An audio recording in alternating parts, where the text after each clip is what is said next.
यानी मुराद को कुछ मालूम ही नहीं है और वो सिर्फ एक इमेजिनरी बच्चे के लिए कुर्बानी दे रहा है। बिल्कुल नहीं, मैं ऐसा नहीं होने दूंगी, बल्कि मैं अभी जाकर उससे बात करूंगी। मगर हम उससे जाके क्या कहेंगे? हमारे पास तो कोई प्रूफ ही नहीं है। वो हमारी बात को कैसे मानेगा? सही कहा। ना माने मेरी बात, मगर जो मेरे दिल में है वो तो मैं उससे कह दूंगी, ताकि मेरे दिल को तो सुकून आ जाए और मुझे डर नहीं है कि वो मुझे नौकरी से निकाल देगा। बस करो हयात, बस। हयात रुक जाओ, जल्दबाजी ठीक नहीं होती। क्या मतलब है? यार वो भी क्या करता, उसकी भी तो गलती नहीं है ना इसमें। ये पूरा जाल तो दीदम ने बिछाया था और अब उस बेचारे को उस बच्चे के चले जाने का दुख हो रहा है जो कभी था ही नहीं।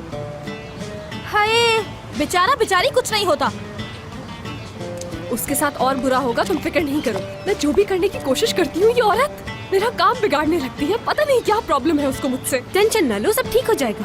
कैसे ठीक हो जाएगा असली? तुम्हें मालूम है उसकी वजह से मैं कितने दिनों से नहीं सो पाई हूँ। हाँ तो ठीक है, मुराद से बात करनी पड़ेगी। बस अब यही रास्ता रह गया है। तुम उसके सामने जाकर खुलकर कहना कि तुम्हारी मंजिल दीदम नहीं मैं हूँ, और फिर तुम्हारा काम हो गया। हाँ सही कह रही हो।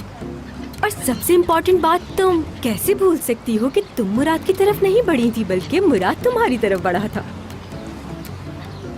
लेकिन अगर उसने ये कह दिया कि मैं दीदम से प्यार करता हूँ और मैं उसे एक और चांस दे रहा हूँ। रुको, तुम दुरुक की बात भूल गई कि मुराद ने दादी से क्या कहा था कि वो अपना प्यार तुमसे इसलिए छुपा रहा है कि तुम हर्ट ना हो। यार बस रहने दो, आदमी है वो। जो भी आए और उसे कहे कि मुराद मैं तुमसे बहुत प्यार करती हूँ और मैं तुम्हारे लिए जान भी दे सकती हूँ मुराद। और वो लड़का इनकी मीठी मीठी बातों में फंस जाता है। एपिक, तुम्हारे मुंह से कभी अच्छी बात निकल ही नहीं सकती, हमेशा आग लगाती हो तुम। गर्ल्स अब तुम देखती जाना मैं उसके साथ क्या करने वाली हूँ। देखो मैं तुम्हें पहले ही कह रही हूँ, मुझे रोकना नहीं। उसे मालूम नहीं है उसने हयात से पंगा लिया है। दीदम चुप जाओ, क्योंकि हयात आ रही है।